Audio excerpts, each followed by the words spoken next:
नाज़रीन आदाब, अली वारसी एक मरतबा फिर नया दौर के प्लेटफॉर्म से आपके सामने हाजिर है और आज जिस मौजू पर मैं बात करने जा रहा हूँ वो बहुत ही सीरियस किस्म का टॉपिक है। पाकिस्तान में सहाफ़ी जो हैं वो दहाइयों से पोजीशंस लेते रहे हैं। कभी उनको जो है वो रियासत की तरफ से बड़ी सख्त किस्म की जो है वो धमकियाँ भी मिलती हैं, उनके ऊपर ऑपरेशन भी होती है उनको उनको सज़ाएँ भी मिलती हैं, उनको जो है वो किलों में भी फेंका जाता रहा है, अयूब खान के ज़माने में, भुट्टो साहब के ज़माने में, ज़िया उल हक के ज़माने में। और पाकिस्तान में सहाफ़ियों ने रिलेटिवली एक पीसफुल पार्ट जो देखा वो देखा आफ्टर 1988 की डेमोक्रेसी के बाद, जब पाकिस्तान के अंदर जो है वो बेनज़ीर भुट्टो और नवाज शरीफ साहब, लेकिन at the same time polarisation भी थी। कुछ सहाफ़ी जो थे वो थोड़े ज़रा कंजर्वेटिव थे, वो पीएमएल के साथ हो गए, जबकि दूसरी तरफ बेनज़ीर भुट्टो के साथ ही सहाफ़ी भी थे और वो दोनों एक दूसरे के साथ जिस तरह तमाम मुआशरा जो होता है वो किसी न किसी तरह से तो आप थोड़े बहुत तो पॉलिटिकल एक डिवीज़न जो है वो मौजूद होती है। हर शख्स के दिमाग में कोई नज़रियाती तौर पर किसी जमात के साथ इत्तफ़ाक होता है, किसी जमात के साथ इख्तलाफ होता है और वो एक दूसरे के ऊपर तनकीद भी करते हैं। हमने पिछले 10-12 साल में लेकिन देखा है कि बतदरीज एक जो है वो ऐसा माहौल बनाया गया है पाकिस्तान के अंदर, जब सियासी जमातों ने जो है वो पॉलिटिकल वो जर्नलिस्ट्स का और जो मीडिया चैनल्स हैं इनके बॉयकॉट करना शुरू किए, इनके ऊपर हमले हुए। 2014 में पहली मर्तबा एक चैनल के ऊपर हमला होना, क्योंकि देखिए सहाफ़ियों के ऊपर हमला होना ऐसा मुमकिन है पाकिस्तान के अंदर लॉयर्स मूवमेंट के दौरान, जब बहुत दफ़ा सहाफ़ियों को जो है वो पुलिस ने बड़ी बुरी तरह से इस्लामाबाद में मुख्तलिफ शहरों के अंदर ज़द-ओ-कोब किया। वो लेकिन कोई ये नहीं था कि किसी सियासी जमात के हामी या उसके मुखालिफ जो मीडिया चैनल है कोई, या मीडिया के किसी मखसूस हिस्से से ताल्लुक, वो सहाफ़ी जो कि कवर कर रहे थे उनको चाहते थे वो कवर ना करें और उन्होंने डंडे-शंडे मारे। इस तरह के वाक़यात जो है वो मुतादिद मौके पर होते रहे हैं। कराची के अंदर एमक्यूएम जो है वो इस तरह की टारगेटिंग करती रही है, लेकिन जो मेन स्ट्रीम पाकिस्तान है इसके अंदर ये जो तरीकाकार अपनाया गया कि जी हमने समा का बॉयकॉट कर दिया, हमने एआरवाई का बॉयकॉट कर दिया, हमने जियो का बॉयकॉट कर दिया, हमने फलाने सहाफ़ी का कर दिया, ये हमने जो है वो पीटीआई के राइज़ के साथ जो है वो पीटीआई के राइज़ के साथ बढ़ते हुए देखा। और 2014 के धरनों के दौरान और जो एहतजाजी तहरीक थी उसके दौरान जियो के ऊपर मुतादिद मरतबा हमले हुए। सना मिर्ज़ा के ऊपर जो है वो बदतमीज़ी की गई, उनको बोतलें फेंकी गई उनके ऊपर, उनको गालियाँ दी गई, जबकि वो जलसा कवर करने गई हुई थी। इसी तरह सलीम साफ़ी के प्रोग्राम चल रहा था, मुझे याद है जियो के ऊपर लाइव ट्रांसमिशन जारी थी और अचानक जो है वो इत्तला मिली कि जियो का जो दफ्तर था उसके ऊपर उसमें जो है वो पत्थर आकर गिरना शुरू हो गए। ऐसे फिर हमने बार-बार ऐसे वाक़यात देखे। अब बाकायदा कत्ल करने की बातें हो रही हैं, बाकायदा कत्ल करने की बातें हो रही हैं। सैयद मुज़म्मिल शाह के घर के ऊपर 3 दिसंबर को बाकायदा हमला हुआ। 4 दिसंबर को उन्होंने ट्वीट की, जिसके ऊपर नया दौर के ऊपर भी खबर हमने चलाई, जिसके अंदर ये बात उन्होंने बताई कि उनके घर के अंदर उनके मोहल्लेदार जिनके साथ उनके सियासी बातों के ऊपर जो है वो कोई इख्तलाफ था, तो उन्होंने उनके घर के ऊपर हमला किया और गोलियां चलाई उनके घर के अंदर, जिसकी वीडियो मौजूद है। मुज़म्मिल उस वक्त घर पर मौजूद नहीं थे, उनके अहले खाना मौजूद थे जिन्होंने वीडियो बनाई है, जिसके बाद उनके घर के ऊपर जो है वो फिर पुलिस की उन्होंने जो 2 एफआईआर्स भी करवाई और एक जो है वो ट्रेसपासिंग की, दूसरी हवाई फायरिंग की और उनके घर के ऊपर हरासमेंट है, जाहिर सी बात है। और उनके फिर उनमें से एक भाग गया और उन्होंने फिर इसी वजह से इसको ट्वीट किया कि भाई ये बंदा जो है वो भागा हुआ है जिसका ये नाम है, उन्होंने नाम भी बताया। ये यकीनन जाहिर सी बात है कि पिछले कुछ अरसे में उन्होंने कहा कि मैंने जो वीलॉग्स किए हैं उनके ऊपर वो नाराज थे, और वो कौन से वीलॉग्स हैं आप जाकर सैयद मुज़म्मिल के यूट्यूब चैनल पर देख लें, वो सारे पीटीआई के अगेंस्ट हैं। कुछ टाउट किस्म के सहाफ़ी, जो टाउट ही ज़रूरी नहीं है कि किसी एक जमात की हो, कुछ लोग ऐसे मेंटल केस भी होते हैं, ज़हनी मरीज़, जिन्होंने एक मकसद बनाया होता है कि वो किसी सियासी जमात की जो है ना वो हिमायत करेंगे या किसी एक नज़रिए की जो है वो हिमायत करेंगे। उन्होंने सैयद मुज़म्मिल के ऊपर भी कि जी उसको पुलिस प्रोटेक्शन मिली है, तो उन्होंने कहा कि मैं बयान करूं कि फिर ये वो लोग हैं जो मुखबर रहे हैं, मतलब बिना इनके इस वक्त भी जब इनको उठाया गया था इनके केस के अंदर, तो उन्होंने एक बंदे को जो है वो उसकी मुखबरी कर दी कि जी मुझे उसकी तरफ से जो है वो सारी, यानी अपना सोर्स रिवील कर दिए, जाके उसको बस्थले दे दिए और खुद पाकिस्तान से बाहर भागा हुआ है। ऐसे बेशरम लोग जो हैं वो इस मुल्क के अंदर मौजूद हैं, वो ट्वीटें कर करके जो है वो सैयद मुज़म्मिल को जो है वो उसको डिस्क्रेडिट करने की कोशिश कर रहे हैं। इसके बाद एक पीटीआई की स्पेस हुई, इसके अंदर एक खातून जो है उन्होंने कहा कि अगर हम हसन अयूब को जो है वो कत्ल कर दें और उसकी लाश जो है वो वहाँ पर फेंकें तो फिर ये जो है वो फिर मज़ा आएगा, ये क्यों नहीं हम कर सकते, हम क्यों नहीं कर सकते ये। और वो ये इस वजह से नहीं कर सकते, उनको तकलीफ इस बात की थी कि हसन अयूब जो है वो ये मानने के लिए तैयार नहीं है कि इन्होंने 400 लोगों को कत्ल कर दिया है। पाकिस्तान तहरीक इंसाफ के जो ज़ल्म खलीलज़ाद जैसे जो वतन फरोश और मजहब फरोश जो हैं वो बेचते रहे, मंजन बेच रहे हैं पीटीआई के कहने पर, पैसे दो, पैसा फेंक तमाशा देख। तो उस तरह के जो बेशरम लोग हैं वो इस तरह की चीजें कर रहे थे, तो वो कह रहे थे कि हसन अयूब क्यों नहीं कर रहा, वो क्यों नहीं कह रहा कि जी 150 लोग जो है वो 5000 लोग जो हैं वो गुम हो गए। अब बैरिस्टर गौहर अभी 4 दिन पहले कह रहा था 5,000 लोग गायब हैं, आज कह रहा है 200 लोगों की लिस्ट मुरतब कर ली है, इमरान खान को दिखाऊंगा। अभी कोई एक और इनका था, उन्होंने कहा जी हमने 107 लोगों की कर लिया, बैरिस्टर गौहर कह रहा है 200 की, तो चलो 200 चेयरमैन की तरफ से आ रहा है। तो हसन अयूब ये क्यों नहीं कह रहा कि 5,000 लोग गायब हो गए, क्योंकि हुए ही नहीं भाई 200 लोग। फिर बैरिस्टर गौर ने आगे कह दिया कि 12 लोग जो है वो कत्ल हुए हैं, वो आपने 278 से 297 से, और कुछ लोग थे वो 400 से ऊपर निकले हुए थे, तो वो ज़ल्मे खलीलज़ाद जैसे जो पीटीआई के गैर मुल्की कारकुनान हैं। तो ये सब लोग, क्योंकि आपको पता है ना फॉरेन फंडिंग भी इनके मामला जो है वो सामने आते रहे।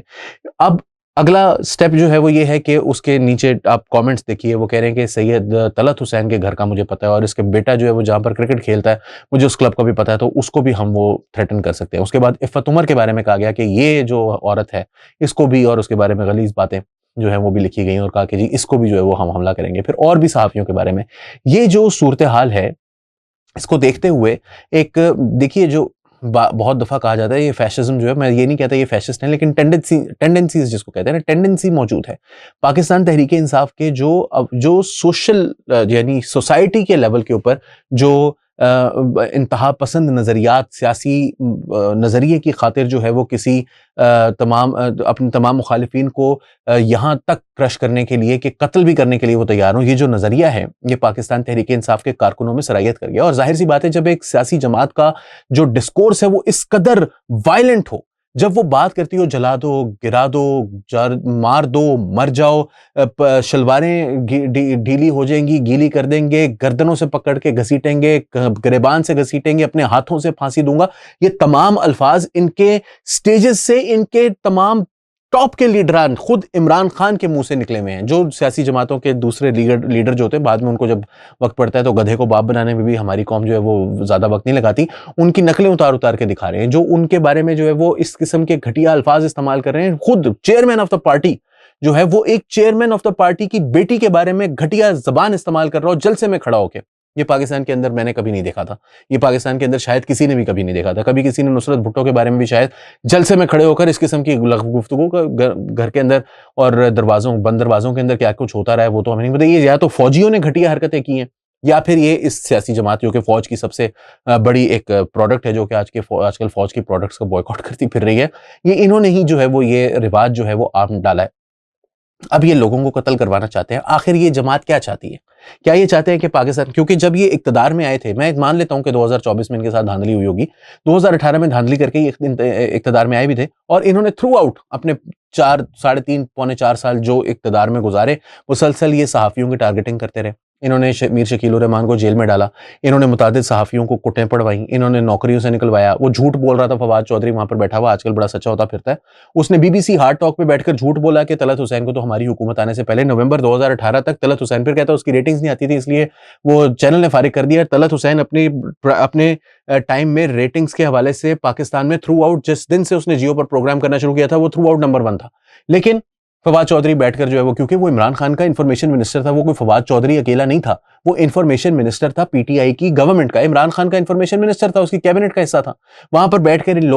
लोगों ने सहाफियों को डिस्क्रेडिट, दर्जनों के हिसाब से नहीं बल्कि सैकड़ों नहीं हजारों की तादाद में इन्होंने सहाफियों को मुख्तलिफ चैनल से इस वजह से निकलवाया इनकी हुकूमत ने कि जी ये इन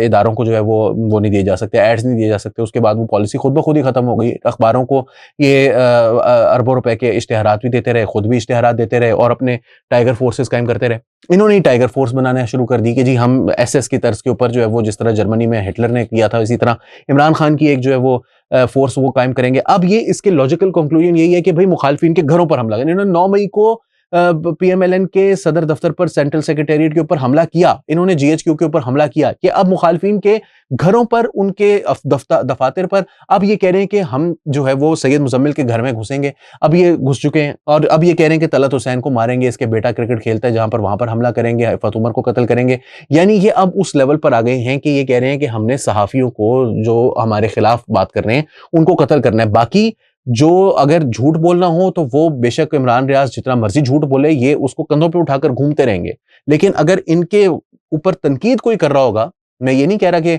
मुखालफत नहीं होती, मैं ये नहीं कह रहा कि वो लोग जो इनके खिलाफ बोल रहे हैं उनका कोई एजेंडा नहीं है या उनकी कोई जाती जो है वो क्या कहते हैं एक पसंद नापसंद नहीं है, मैं ये मानने के लिए तैयार हूं कि बायसेस होंगे, मैं ये नहीं कह रहा, मेरा अपना भी हो सकता है। मगर ये कहना कि इसको इस बायस की बुनियाद पर हमने कत्ल करना है, ये सिर्फ यही सियासी जमात कर सकती है। और अगर बायस की बुनियाद पर कत्लो गारत शुरू हो गई, तो आज हसन अय्यूब ने बड़ा अच्छा एक जवाब भी दिया। उन्होंने कहा कि अगर मेरे ऊपर हमला हुआ तो फिर जिम्मेदार जो है वो इमरान खान होगा और उसकी सियासी जमात होगी, और फिर जो रिएक्शन होगा और जो एक्शन होगा, दोनों की जिम्मेदारी इनके ऊपर होगी। तो क्या चाहते हैं ये कि ये किसी के घर पर हमला करें, आगे से वो भी गोली चलाए, 4-5 इनके मर जाए, और जिसके पास बंदूक नहीं है वो खुद मर जाए। तो ये सिर्फ और सिर्फ ये मुतादिद, मैं पहले भी कह चुका हूं और मैं दोबारा कह रहा हूं, ये चाहे फौज के हवाले से जो इनका डिस्कोर्स है, जो ये इन्होंने पिछले चंद दिनों में, मैंने उस दिन भी कहा था कि ये फौज के बारे में जो गुफ्तगू कर रहे हैं ये बहुत खतरनाक गुफ्तगू। अब ये सहाफियों के बारे में ये गुफ्तगू कर रहे हैं, ये बहुत खतरनाक गुफ्तगू। और इनके पास अभी अगर इख्तियार नहीं है, क्योंकि ये बैठी हुई औरत जो बकवास कर रही थी ये कनाडा में बैठी हुई है, तो ये भौंक सकती है, लेकिन जो खुद यहां पर मौजूद है, जिस दिन इनके पास इख्तियार आता है तो ये हरकतें भी करते हैं। और जब इनके पास बंदूक आ गई तो ये लोगों के ऊपर गोली भी चलाएंगे। ये जमात इस मुल्क को 180 की स्पीड से दीवार में ठोकेगी जाके, ये मैं पहले भी कह चुका हूं, और ये दोबारा यही हरकतें कर रहे हैं। ये अगर इस मुल्क को खाना जंगी से बचाना है तो इन लोगों को आइडेंटिफाई करें जो एनोनिमस नेम से ये ट्वीटें कर रहे हैं, जिब्रान इलियास के पिट्ठू टट्टू, इनको पकड़ें और इनको जेलों में डालें। और अगर ये पाकिस्तान से बाहर हैं तो उन ममालिक से राब्ता करें और इनसे कहें कि ये हमारे मुल्क में शहरियों की जिंदगियों को खतरे में डाल रहे हैं। अगर आपने ये ना किया, ये FIA जो है वो इसी तरह सत्तू पी के सोती रही, जिस तरह ये पिछले हमेशा से दहाइयों से सोती आ रही है, जब तक इनको ऊपर से डंडा ना आए। इनको डंडा अगर नहीं दिया आसिम मुनीर साहब ने, इनको अगर डंडा नहीं दिया हुकूमत ने, तो ये लोगों के कत्ल होने का इंतजार कर रहे हैं बैठे हुए, क्योंकि at some point this will realise, ये सब कुछ होगा, ये हकीकत में होगा। तो अगर आप उस वक्त का इंतजार कर रहे हैं तो खुदा का वास्ता है लोगों को, जिंदगियों को बचाएं। आप अपना कोई फायदा नहीं कर रहे लोगों के मरने से, और लाशें वो भी मांगना चाहते हैं, वो चाहते हैं कि उनके सपोर्टर्स की हो जाए। आपका कोई उनका कोई मुखालिफ उनके हाथों से मर गया तो आप शायद लाश ले लेंगे, इस वजह से शायद आप जो है वो वेट कर रहे हैं, लेकिन इसका किसी को फायदा नहीं होगा, क्योंकि एक दफा ये आग भड़क उठी तो ये बुझाने वाले ना आप इस काबिल हैं। आप देख लें बशार अल असद के साथ क्या हुआ है, आप देख लें हसीना वाजिद के साथ क्या हुआ है। यहां पर आपको इन लोगों को बिहाइंड द बार्स होना चाहिए, इनको करार वाकई सजा मिलनी चाहिए। किसी की जिंदगी को खतरे में डालना इनका काम इन्होंने पकड़ लिया है। अगर आपने इनको सीधा ना किया तो ये आपको सीधा कर देंगे। मर्जी आपकी है। अली वारसी को नया दौर के प्लेटफॉर्म से इजाजत दीजिए। आदाब।